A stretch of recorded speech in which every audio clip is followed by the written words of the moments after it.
Hey everybody, Jonathan Cummings here from The Troubadour's Journey. What's new and exciting? With me? Well, obviously, I shaved all my facial hair off.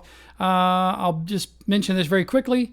I'm going to be playing Roger Daltrey in a show with Tony Award winner Grace Field, which is coming up in the future. And I'm also playing Roger Daltrey in like a Who tribute thing. So two Roger Daltrey things came up in the same time. I've never done Roger Daltrey before, but it's going to be interesting. Anyways, on today's video, I'm most likely going to have to break this up into 3 videos. This topic is pretty expansive. I want to give you that tool that I alluded to last week on how to squash the villain of how.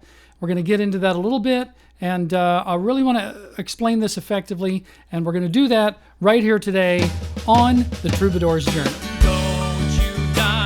Your song's telling you just sing with me.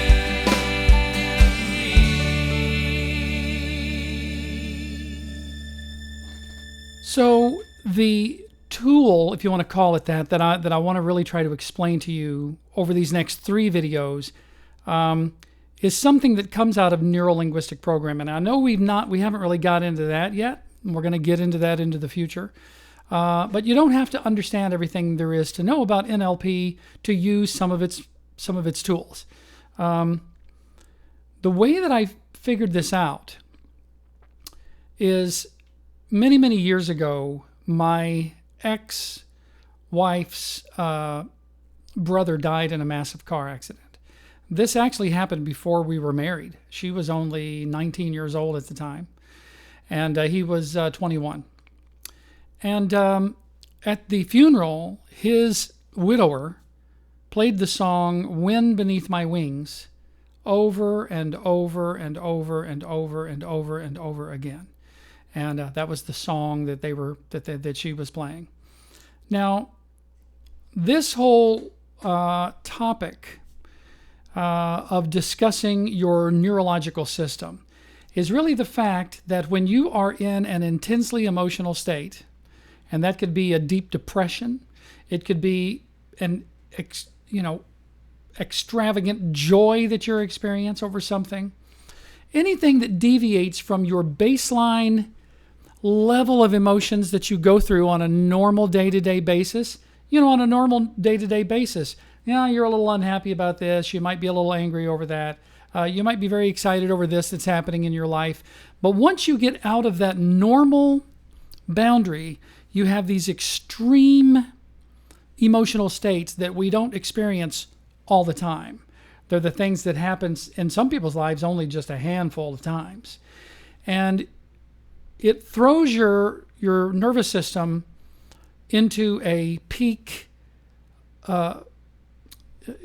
state of awareness where it's looking around going, why is this happening? What's happening? What's going on?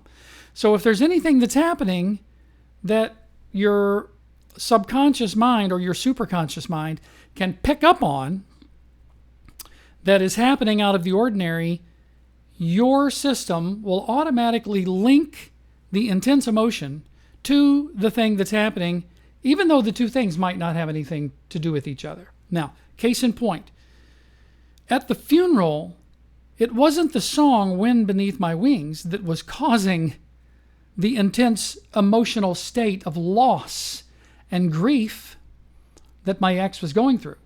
It was the death of her brother. But your superconscious mind and your subconscious mind and your central nervous system doesn't know the difference. So it didn't pick up on the death, it picked up on the song. Now, I didn't realize this until about 6 years later. We're walking down the street, everything is going fine, we're doing some shopping, and all of a sudden, she falls into a depressed state. I'm just so depressed. I don't know what's going on. I'm just, I'm just not a good day. And it wasn't a few seconds later that I realized that the song "Wind Beneath My Wings" was being played almost at a very low volume through the system that we were shopping in. So she wasn't even aware of the song. This all happened on a subconscious level. The song played through the system, right? She was triggered into this emotional state because 6 years ago, her system linked those two things up. And I'm sitting there watching all this and going, oh my God, Tony Robbins really is right. He was right all along. This is a basic construct of neurolinguistic programming. So understanding that is kind of stage one, kind of understanding how it works. Now I want to talk about a very definitive way that you can use it. It's a way that I've used it in my life, and that's what I want to go into right now. So I want to give you one more illustration that's hopefully going to drive this point home and show you a very tangible way that you can use this. Years later in my life, back when I was working for a living, I actually was working a really strange shift. There was a period of time when I didn't pursue any music at all, and I was actually building guitars for a guitar company in Connecticut called Ovation Guitars. I was there, I think, about 7 years. And back in those days, this was in the early 90s, and the technology that we had back then, I had this alarm clock. It wasn't analog, but it wasn't really digital either. It had digital numbers that lit up like an LED, but you would plug it in and it was a clock, and you would set it and it would have an alarm. Now the alarm on this clock had a very distinctive tone, a very distinctive sound to it. And the sound that it had didn't sound like any other clock. It was just it was its own ringtone, I guess you could call it, in today's vernacular. And every morning at like 4:30 in the morning, when I had to get up, this clock would ring, and I would immediately have these feelings of dread about going to work that day. I didn't particularly enjoy working for a living. I've never really enjoyed working for a living, which is why I don't do it anymore. And that clock would go off, and I would immediately go, oh, another day of I've got 10 hours ahead of me of working at the shop. And little did I know it at the time, but I was actually creating a link between the sound of the clock and the emotions that I was feeling every day. And I only realized that when it was a Saturday morning one day. The night before, I was really looking forward to a fun day. We were going to have a pretty fun day. And but I forgot to turn my clock off. So the next day, the clock rings that sound on Saturday morning, and I wake up in this feeling of, oh my, what's happening? I got to go to work. But I didn't have to go to work. But the sound of the clock was a trigger, or an anchor, if you will, that actually caused me to go into that state. Now, this is something that we do all the time, and we don't even realize it. It causes relationships to sometimes go awry, especially if the two people that are in that relationship have linked negative emotions to, seeing each other. That's pretty bad when that happens. And I remember years and years and years ago, again, Tony Robbins explains this very well when he talks about, you're in a horrible state while you're seeing your spouse because you're arguing about something. And if you keep arguing about the same thing, you continue to experience negative emotions while you're looking at your spouse, right? So before you know it, you're in a great mood, something's happening, you take a look at your spouse, and you're immediately in a negative place. So that is something that has to be avoided at all costs. And if it does start to happen and you realize it's happening, you need to start setting about on a path of destroying those negative links between those two things, or else you're just going to have problems as they move forward. So this is something that happens all the time. It happens in our daily day life.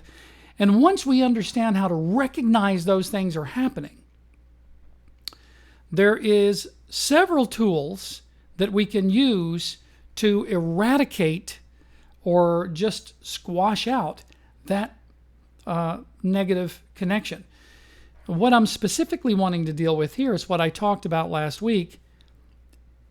The power of the villain of how is very, very powerful. And again, what it looks like is you fertilize your mind, right? You're fertilizing the soil of your mind for the preparation of the planting of an idea, right? We've gone through this, and I'll probably go through it a dozen more times. Once you get to a certain point, you say, man, I'm going to write that book, or I'm going to start that business, or whatever it is. When you feel yourself doing that, man, I'm going to make this happen. That means that the soil of your mind is fertile and it is ready for the planting of the seed, right? And the planting of the seed is nothing more than making that decision. I'm going to do this. I'm going to make this happen. And again, if you try to do that before the mind is fertile, you're trying to stuff a seed down into dry dirt. I'm going to earn $1 million. I'm going to make it happen. You can't do it that way. You have to have the soil of the mind fertile and ready to accept the planting of that seed. Okay?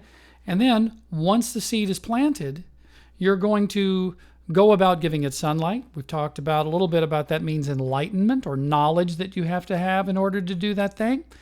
You have to give it water, which is the emotional ingredient in your goal or your overall objective or whatever it is you're trying to grow.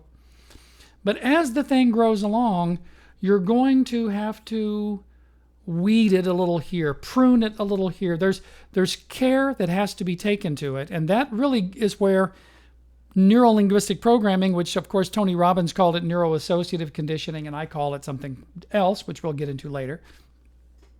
That's where that comes into play. But the moment that sprout manifests itself, even just a little, the moment that the moment you plant the seed, really, and you say, I'm going to do that thing, the first thing that happens is you smack yourself in the head and you go, man, I can't do that. How would I do that? How would I go about doing it? How could I start it? How would I make it happen? How? And the evil villain of how rears its ugly head. Okay.